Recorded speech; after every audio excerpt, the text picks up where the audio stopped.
ഈ ഇന്ത്യയിൽ തന്നെ വഖഫിനെതിരെ ഇത്രയും നാൾ നീണ്ട ഒരു സമരം കണ്ടത് നാം കേരളത്തിലെ മുനമ്പത്തായിരിക്കും.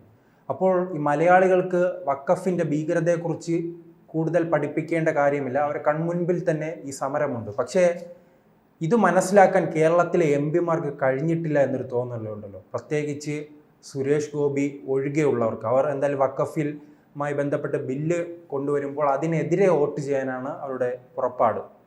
അങ്ങനെ വരുമ്പോൾ ഈ സുരേഷ് ഗോപിയുടെ മൈലേജ് കൂടുകയല്ലേ? സുരേഷ് ഗോപിയുടെ മൈലേജ് കൂടും. അതിനോടൊപ്പം മറ്റു ചില കാര്യങ്ങൾ കൂടെ സംഭവിക്കും. ഈ ക്രൈസ്തവർ മുഴുവൻ BJP-യിലേക്കും ചേക്കേറുന്ന തരത്തിലാണ് ഇപ്പോൾ വരുന്നത്. കാരണം കത്തോലിക്ക സഭ വലിയ അനുകൂലമായി വോട്ട് ചെയ്യണമെന്ന് ആവശ്യപ്പെട്ടിരിക്കുകയാണ്. കേരളത്തിലെ MP-മാരോട് എടുത്തു പറഞ്ഞിരിക്കുകയാണ്. ഓർക്കുന്നില്ലേ, ഈ അവിടെ ചെന്ന് മുനമ്പത്തി എന്ന് വലിയ ഐക്യദാർഢ്യം പ്രഖ്യാപിച്ചു ഈ രാഷ്ട്രീയ പാർട്ടികളെല്ലാം. കാര്യം എന്താ? അന്ന് ഉപതെരഞ്ഞെടുപ്പ് സമയമാണ്. വയനാടും പാലക്കാടും ചേലക്കരയിലും അതാണ് അന്ന് കണ്ടത്.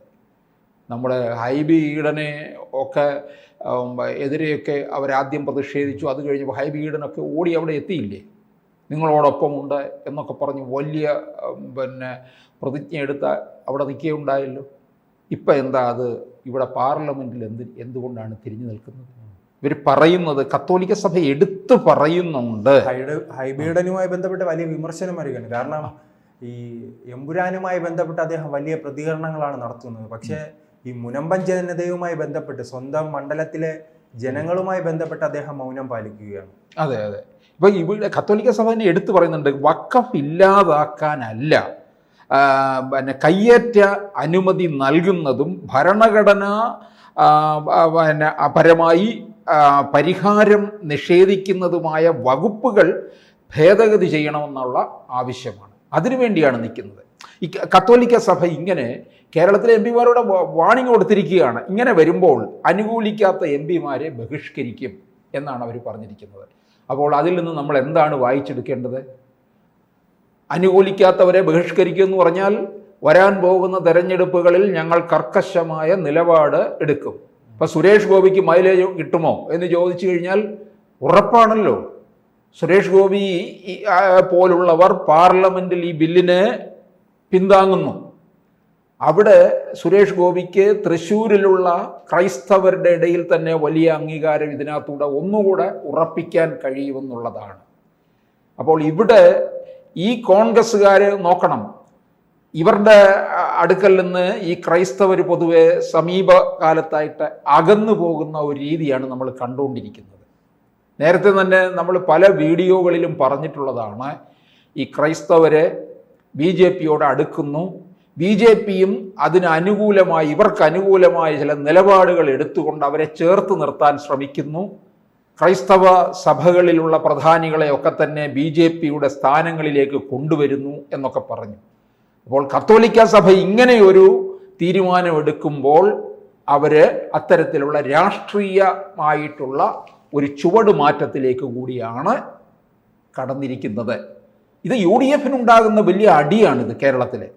ഇവരെന്തുകൊണ്ട് മനസ്സിലാക്കുന്നില്ല? ഒരു തെരഞ്ഞെടുപ്പ് അടുത്ത് നിൽക്കുകയാണ്. പഞ്ചായത്ത് തെരഞ്ഞെടുപ്പായാലും അതിന് പിന്നാലെ നിയമസഭാ തെരഞ്ഞെടുപ്പും കൂടി വന്ന് നിൽക്കുമ്പോൾ ഇവരെടുത്ത ഈ ബില്ലിനെ അനുകൂലിച്ചു കഴിഞ്ഞാൽ കാര്യം പോയില്ലേ, BJP സർക്കാരിനെ അനുകൂലിക്കുന്നു എന്നുള്ളതാവും. ഇവിടെ തരൂർ എന്ത് നിലപാടെടുക്കുന്നു എന്നുള്ളതും ഇനിയിപ്പോൾ വളരെ പ്രധാനപ്പെട്ട കാര്യമാണ്. കാരണം ഇപ്പോൾ നിരന്തരം BJP-യെ പുകഴ്ത്തുക എന്നതാണ് അതെ ശശി തരൂരിന്റെ നിലപാട്. ഇനി മുനമ്പം വിഷയവുമായി ബന്ധപ്പെട്ട് BJP-യുടെ എന്താ നിലപാടിനെ അദ്ദേഹം പിന്തുണയ്ക്കുമോ എന്നത് സംശയമാണ്.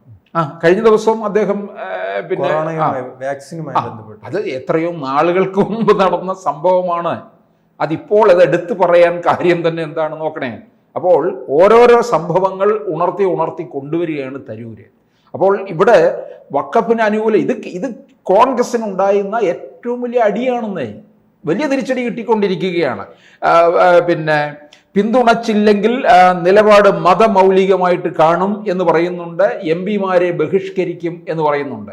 MP-മാരെ ബഹിഷ്കരിക്കും എന്ന് പറഞ്ഞാൽ തന്നെ നമുക്ക് അതിൽ നിന്ന് എന്താ വായിച്ചെടുക്കാൻ കഴിയുന്നത്? ഇവരുടെ ഈ പ്രസ്ഥാനവുമായിട്ട് യോജിച്ച് മുമ്പോട്ട് പോകാൻ കഴിയില്ല.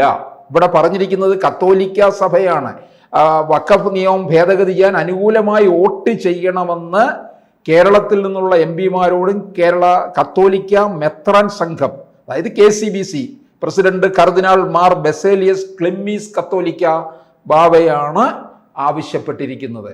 ഇതുവരെ നിസ്സാരപ്പെട്ടവരൊന്നും അല്ലല്ലോ, വളരെ പ്രധാനപ്പെട്ട സംഘടന തന്നെയാണ്. അപ്പോൾ ഇവരുടെ വാക്ക് മുഖവിലേക്ക് എടുത്തില്ലെന്നുണ്ടെങ്കിൽ ഇവർക്ക് വലിയ തിരിച്ചടി കിട്ടുമെന്നുള്ളതാണ്. ഇത്ര നാളായിട്ട് കോൺഗ്രസ് ഇതിനകത്തൊരു തീരുമാനം എടുക്കാൻ എന്തുകൊണ്ട് കഴിയാതെ പോയി? ഇവർക്കെന്താണ്? മുസ്ലിം സമുദായത്തിനെ എന്തോ പ്രീണിപ്പിച്ച് നിർത്തുകയും വേണം. ഇത് മുസ്ലിം സമുദായത്തിന് എതിരല്ലല്ലോ. അതും ഈ KCBC പറയുന്നുണ്ട്. വഖഫ് ഇല്ലാതാക്കാനല്ല, മറിച്ച് കയ്യേറ്റ അനുമതി നൽകുന്നതും ഭരണഘടനാ പരിഹാരം നിഷേധിക്കുന്നതുമായ വകുപ്പുകൾ ഭേദഗതി ചെയ്യണം. പക്ഷേ ഇതിനെതിരെ UDFന്റെ സഖ്യകക്ഷിയെല്ലാം മുസ്ലിം ലീഗെല്ലാം വലിയ രീതിയിൽ തന്നെ രംഗത്ത് വന്നിട്ടുണ്ട്. BJPക്കെതിരെയും വഖഫിനുമെതിരെ, വഖഫ് ബില്ലുമായി ബന്ധപ്പെട്ട്. ഇത് അതുകൊണ്ട് എന്തറിയാമോ, ഇത് BJP മുതലെടുക്കും. BJPക്ക് കേരളത്തിൽ കിട്ടിയിരിക്കുന്ന വലിയൊരു അവസരമാണ്. കേരളത്തിൽ നിന്നല്ല, എവിടെയായാലും. പ്രത്യേകിച്ച് രാജീവ് ചന്ദ്രശേഖർ ഇതിനകത്ത്. പക്ഷേ ഈ തുറന്നൊരു സമരം കേരളത്തിൽ മാത്രമേ നടന്നിട്ടുള്ളൂ. അതെ, അത്രേ ഉള്ളൂ. തമിഴ്നാട്ടിൽ ഇത്തരം പ്രതിഷേധങ്ങൾ ഉണ്ടെങ്കിൽ ഇത് തുടർച്ചയായി തന്നെ അവർ നിരാഹാരം കിടക്കുന്നു, ഉപവാസം ഇരിക്കുന്നു. 100 ദിവസങ്ങളിലേക്ക് മാറാൻ പോവുകയാണ് ഈ സമരം. ഇവിടെ മുനമ്പമാണ് ഇത്രയും വലിയ വിഷയത്തിലേക്ക് എത്തി നിർത്തിയത്. പ്രത്യേകിച്ച് ആ ഉപതെരഞ്ഞെടുപ്പ് കൂടി വന്നപ്പോൾ ഇതൊന്നുകൂടെ കത്തിക്കയറുകയും ചെയ്തു. അപ്പോൾ ഇതിനകത്ത് BJPക്ക് വലിയ മൈലേജ് ഉണ്ടാക്കിയെടുക്കാൻ കഴിയും.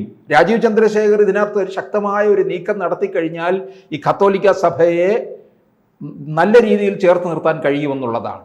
അപ്പോൾ ഈ NDA മുന്നണിയുടെ ഒരു വിപുലീകരണം തന്നെ നമ്മൾ നേരത്തെ ചർച്ച ചെയ്തതാണ്. പിന്നെ ഈ BDJS, അതുപോലെ തന്നെ കേരള കോൺഗ്രസ് വിഭാഗങ്ങളെ ഒക്കെ BJPയിലേക്ക് കൊണ്ടുവന്നു കഴിഞ്ഞാൽ ഇപ്പോൾ കത്തോലിക്ക സഭ ഇങ്ങനൊരു ഈ ബില്ലിന് അനുകൂലമായിട്ട് വരികയൊക്കെ ചെയ്യുന്നു. അപ്പോൾ BJPയിലേക്കുള്ള ഒരു അടുപ്പമായിട്ടാണ് നമുക്കതിനെ തോന്നുന്നത്. അങ്ങനെയാണെന്നുണ്ടെങ്കിൽ ഈ കേരള കോൺഗ്രസ് പാർട്ടികൾക്കൊക്കെ ഒരുപക്ഷെ NDAയിലേക്ക് ഒരു സ്വാഭാവികമായിട്ട് ഒരു അടുപ്പത്തിലേക്ക് പോകാം. അത് ജോസ് കെ മാണി വിഭാഗത്തിന് മാത്രമാകണമെന്നില്ല, ജോസഫ് ഗ്രൂപ്പിനും ഒക്കെ ആകാം. അതുപോലെ ഘടകകക്ഷികളെ ഒക്കെ തന്നെ ഇവർക്ക് ഇത്തരത്തിൽ കൂട്ടിക്കൊണ്ടുപോകാൻ കഴിയും എന്നുള്ളതാണ്. കേരള കോൺഗ്രസിനെ സംബന്ധിച്ചിടത്തോളം നമുക്കറിയാം, അത് ക്രൈസ്തവരുടെ ഇടയിലുള്ളത് തന്നെയാണ്.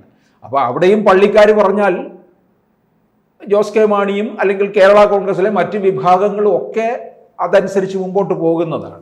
അപ്പോൾ ഇവിടെ സുരേഷ് ഗോപി കേരളത്തിൽ ഇത് വേണ്ട തരത്തിൽ ഇത് മുതലാക്കും എന്നുള്ളത് ഉറപ്പാണ്. പ്രത്യേകിച്ച് സുരേഷ് ഗോപി ജയിച്ചിരിക്കുന്ന പാർലമെൻറ്റ് മണ്ഡലത്തിലെ ക്രൈസ്തവരുടെ വോട്ട് കൂടുതലാണ്. അവിടെ പള്ളിയും പ്രത്യേകിച്ച് ഈ തദ്ദേശ സ്വയംഭരണ സ്ഥാപനങ്ങൾ തെരഞ്ഞെടുപ്പ് വരുമ്പോൾ കോർപ്പറേഷൻ പിടിക്കണമെന്നാണ് BJPയുടെ ഒരു നിലപാട് തന്നെ. അപ്പോൾ അതിന് വലിയ രീതിയിൽ തന്നെ ക്രൈസ്തവ വോട്ടുകൾ നേടണം. അത് കഴിഞ്ഞുടൻ തന്നെ നിയമസഭാ തെരഞ്ഞെടുപ്പ് വരുന്നുണ്ട്. തൃശ്ശൂർ മണ്ഡലം അറിയാം, അവിടെ വലിയ രീതിയിലുള്ള ഈ ക്രൈസ്തവ വോട്ടുകൾക്ക് സ്വാധീനമുണ്ട്. അപ്പോൾ മുനമ്പം ഒരു നിർണായക ഘടകമാകുമല്ലേ? എറണാകുളത്തും തിരിച്ചടി കിട്ടും. കോൺഗ്രസിന് എപ്പോഴും ഒരു കേരളം മുഴുവൻ LDFിൻ്റെ ഒരു തരംഗത്ത് നിൽക്കുമ്പോഴും UDFിന് ഒരു പച്ചത്തുരുത്തായിട്ട് നിൽക്കുന്നത് കോൺഗ്രസിന് എറണാകുളമാണ്, എറണാകുളം ജില്ലയുമാണ്. അവിടെയൊക്കെ തിരിച്ചടി ഉണ്ടാക്കും. കാരണം മുനമ്പത്തോടെ ചേർന്ന് നിൽക്കുകയല്ലേ. അപ്പം അവിടെ ഹൈബീഡിനും ഒക്കെ തിരിച്ചടി ഉണ്ടാകുന്ന സമയമാണ്. അത് കോൺഗ്രസ് അതിവരെ എടുത്തു പറയുകയല്ലേ, അനുകൂലിക്കാത്ത MPമാരെ ഞങ്ങൾ ബഹിഷ്കരിക്കും എന്ന് ക്രൈസ്തവ സഭ പറയുമ്പോൾ അതിൽ നിന്ന് മനസ്സിലാക്കേണ്ടത് നമ്മൾ ഇത്രയേ ഉള്ളൂ. നിങ്ങളുമായിട്ട് ഒരു രാഷ്ട്രീയപരമായിട്ട് മുമ്പോട്ട് പോകാൻ പ്രയാസമാണ് എന്നുള്ളത് വ്യക്തമാകും. പക്ഷേ എല്ലാ കാലത്തും അവിടുത്തെ ജനങ്ങൾ സപ്പോർട്ട് ചെയ്യുന്നത് UDFിനാണല്ലോ. UDFിനെയാണ്. അത് ഇതിനകത്ത് മാറ്റം വരും ഇക്കാര്യത്തിൽ. ഇത്തരത്തിൽ കത്തോലിക്ക സഭ തന്നെ ആവശ്യപ്പെട്ട് കഴിഞ്ഞാൽ അതിനനുസരിച്ച് നിന്നില്ലെന്നുണ്ടെങ്കിൽ ഇത്തരത്തിൽ സംഭവിക്കുമെന്നുള്ളതാണ്. പ്രത്യേകിച്ച് കേരളത്തിൽ 19 MPമാരുണ്ട് തിരഞ്ഞെടുക്കപ്പെട്ട, അല്ലേ? പിന്നെ അതുകൂടാതെ രാജ്യസഭയിലേക്കുള്ള MPമാരും ഒക്കെ ഈ പറഞ്ഞതുപോലെ ബില്ലിനെ എതിർത്ത് നിൽക്കുകയായിരിക്കാം ചെയ്യുന്നത്. റഹീമും ബ്രിട്ടാസും ശിവദാസനും ഇങ്ങനെ കുറേ പേരുണ്ടല്ലോ. അപ്പോൾ ജോസ് കെ മാണി ആയാൽ പോലും, ജോസ് കെ മാണി പോയിരിക്കുന്നത് LDFിൻ്റെ അല്ലേ പ്രതിനിധിയായിട്ടല്ലേ. അപ്പോൾ അങ്ങനെയൊക്കെ സംഭവിക്കാം എന്നുള്ളതാണ്. അപ്പോൾ എന്തായാലും ഇത് BJPക്കൊരു മൈലേജ് ഉണ്ടാക്കുന്ന ഒന്ന് തന്നെയാണ്. കൂടുതൽ വാർത്തകളും വിശേഷങ്ങളും നിങ്ങളിലേക്ക് എത്താൻ ABC മലയാളം സബ്സ്ക്രൈബ് ചെയ്യുക, ബെൽ ബട്ടണും അമർത്തുക.